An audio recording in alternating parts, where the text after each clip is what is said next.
Shalom Bapak Ibu Saudara yang kasih dalam Tuhan Yesus Kristus. Selamat datang di Sabta Bagi Anda bersama saya Pendeta Marcel Kanon. Saya senang sekali bisa bertemu dengan Anda lewat YouTube ini.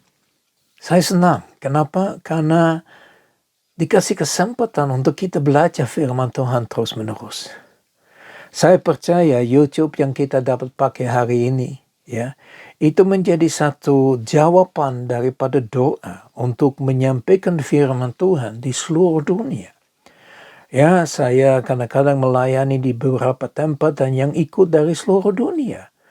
Saya senang sekali karena saya lihat Tuhan itu sedang berkarya dengan luar biasa. Tetapi itu juga tanda-tanda yang Tuhan tunjukkan bahwa kedatangan kedua sudah dekat.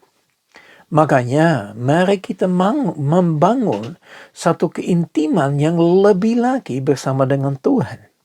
Dan seringkali saya ditanyakan, ya Pak, saya mau membangun keintiman dengan Tuhan, tapi bagaimana? Dan dalam 2 minggu ini kita sudah berbincang-bincang tentang beberapa langkah yang kita dapat lakukan untuk membangun keintiman dengan Tuhan. Ya, kita yang pertama harus mengalami kelahiran baru. Kemudian kita harus mengalami firman Tuhan. Kita harus masuk dalam mendiami di hadapan Tuhan. Ya, masuk dalam kamar, tutup pintunya supaya tidak ada gangguannya. Ya, supaya kita dapat berfokus kepada Tuhan. Saya juga sudah mulai bicara tentang firman Tuhan. Bagaimana? Ya, memang firman Tuhan itu penting. Tapi bagaimana kita dapat mengerti firman Tuhan yang lebih lagi? 2 hari lalu yang saya bicara tentang merenungkan firman Tuhan siang dan malam. Kemarin kita bicara tentang menyimpan firman Tuhan di dalam hati kita. Dengan kata lain, benar-benar menghafalkan, membuat firman Tuhan tertanam di dalam hati kita.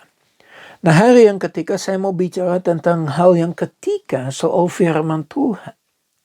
Ya, supaya kita benar-benar memperdalami firman Tuhan. Ya, jadi bukan hanya membaca seperti saya bilang dulu minggu lalu, bukan hanya merenungkan, bukan hanya menghafalkan atau menyimpan, tetapi lebih daripada itu, ada sesuatu yang dijalankan oleh umat Israel yang tinggal di Berea. Dan kita dapat lihat itu di dalam Kisah Para Rasul 17, ayat yang ke-10 dan ayat yang ke-11. Ini bicara tentang Paulus dan Silas. Ya, mereka lah hamba Tuhan, mereka pergi ke Tesalonika dan umat Yahudi di Tesalonika berusaha untuk menangkap Paulus dan Silas. Kemudian mereka diarahkan untuk pindah dari Tesalonika dan pergi ke Berea. Nah, kita lihat di dalam ayat yang ke-10 dan ayat yang ke-11. Tetapi pada malam itu juga segera saudara-saudara di situ menyuruh Paulus dan Silas berangkat ke Berea. Di situ itu di Tesalonika. Setibanya di situ, yaitu di Berea, pergilah mereka ke rumah ibadat orang Yahudi. Orang-orang Yahudi di kota itu lebih baik hatinya daripada orang-orang Yahudi di Tesalonika. Karena mereka menerima firman itu dengan segala kerelaan hati dan setiap hari mereka menyelidiki kitab suci untuk mengetahui apakah semuanya itu benar demikian. Bapak Ibu Saudara yang kekasih dalam Tuhan Yesus Kristus, di sini kita melihat bahwa orang-orang Yahudi yang tinggal di Berea, ya, dikatakan mereka itu berbeda. Mereka itu lebih baik hatinya. Kenapa mereka punya hati yang lebih baik daripada di Tesalonika? Karena di Tesalonika begitu mereka sudah dengar Paulus dan Silas bicara, langsung menolak. Ya, banyak orang mengaku Kristen, ya, tapi langsung menolak firman Kristus. Tidak mau menerima firman Kristus karena ya, itu yang disampaikan menegur mereka. Atau mereka diberitahukan dosa yang mereka miliki. Ya, firman Tuhan diberikan untuk itu. Bacalah lagi 2 Timotius 3 ayat 16. Ya, makanya orang-orang di Berea memiliki hati yang berbeda karena yang pertama, mereka menerima firman Tuhan. Nah, Bapak Ibu Saudara yang kasih dalam Tuhan Yesus Kristus, seberapa jauh Anda menerima firman Tuhan? Begitu Anda mendengarkan sesuatu, apakah Anda tersinggung dengan firman Tuhan? Banyak orang tersinggung atau sensi banget dengan firman Tuhan. Tidak bisa disebut ini, itu, dan segala macam. Harus hati-hati. Saudara yang kasih dalam Tuhan Yesus Kristus, firman Tuhan bukan begitu. Ingat, pada waktu Petrus Yohanes dibilangin tidak boleh khotbah tentang Yesus lagi, mereka berdoa untuk memiliki berani yang lebih besar, untuk tetap bicara tentang nama Yesus. Begitu juga kita harus tetap bicara kebenaran firman Tuhan. Karena kebenaran itu akan memerdekakan kita. Ya, pada waktu kita mendengarkan sesuatu yang mengganggu hati kita, itu sebetulnya Tuhan ketok pintu. Ya, jangan keraskan hatimu pada saat itu. Tapi Anda menyelidiki, seperti kita lihat di sini. Ya, mereka menerima, jadi Anda menerima firman itu. Dan kemudian Anda menyelidiki, ya, itu mempelajari firman itu. Berapa banyak orang Kristen pergi ke gereja cuma hanya dengar firman, pulang sudah lupa. Makanya saya arahkan Anda untuk catat firman Tuhan, supaya Anda dapat bawa pulang ke rumah, supaya Anda dapat menyelidiki apa yang disampaikan oleh hamba Tuhan, oleh pendeta, oleh penginjil, oleh misionaris, oleh nabi, oleh guru, oleh pelayan Tuhan. Penting sekali Bapak Ibu Saudara yang kasih, untuk kita meniru apa yang dilakukan oleh umat yang tinggal di Berea. Ya, mereka itu ya menerima dengan segala kerelaan, kemudian mereka menyelidiki. Ya, mereka menyelidiki kapan? Setiap hari. Anda mungkin bilang, aduh bosan mempelajari firman Tuhan setiap hari.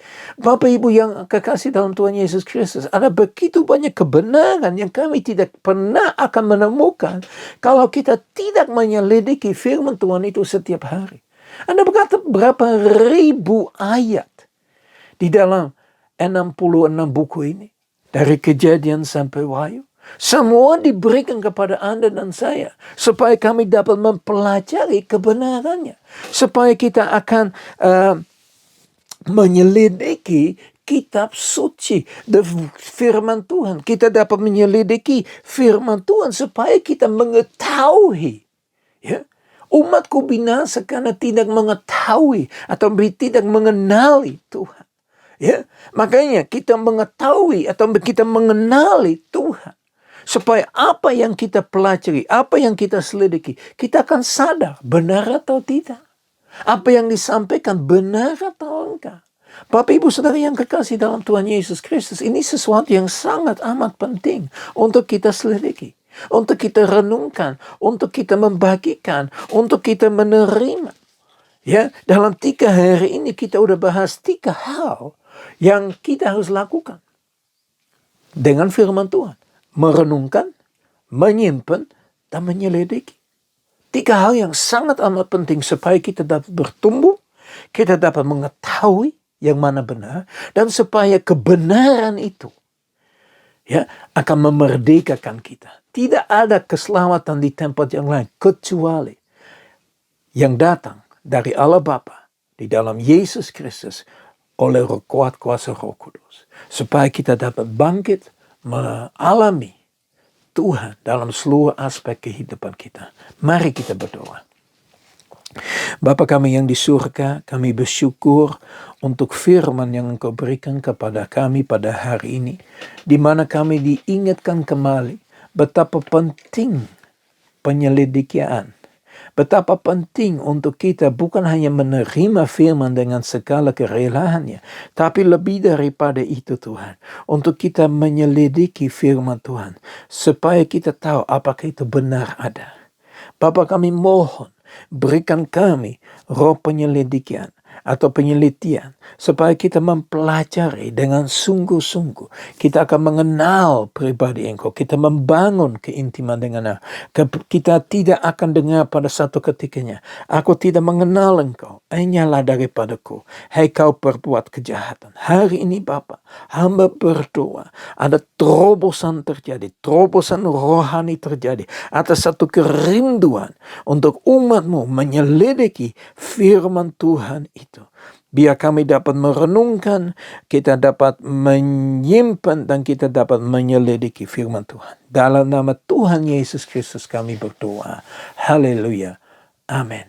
Sekali lagi shalom. Ya, saya berdoa supaya firman hari ini benar-benar dapat tertanam di dalam hatimu. Ya, supaya engkau bangkit, engkau membangun keintiman lebih lagi dengan Tuhan.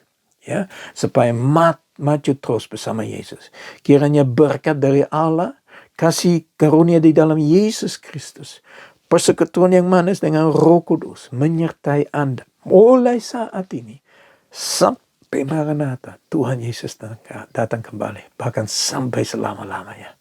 Tuhan Yesus memberkati. Sampai ketemu besok. God bless you.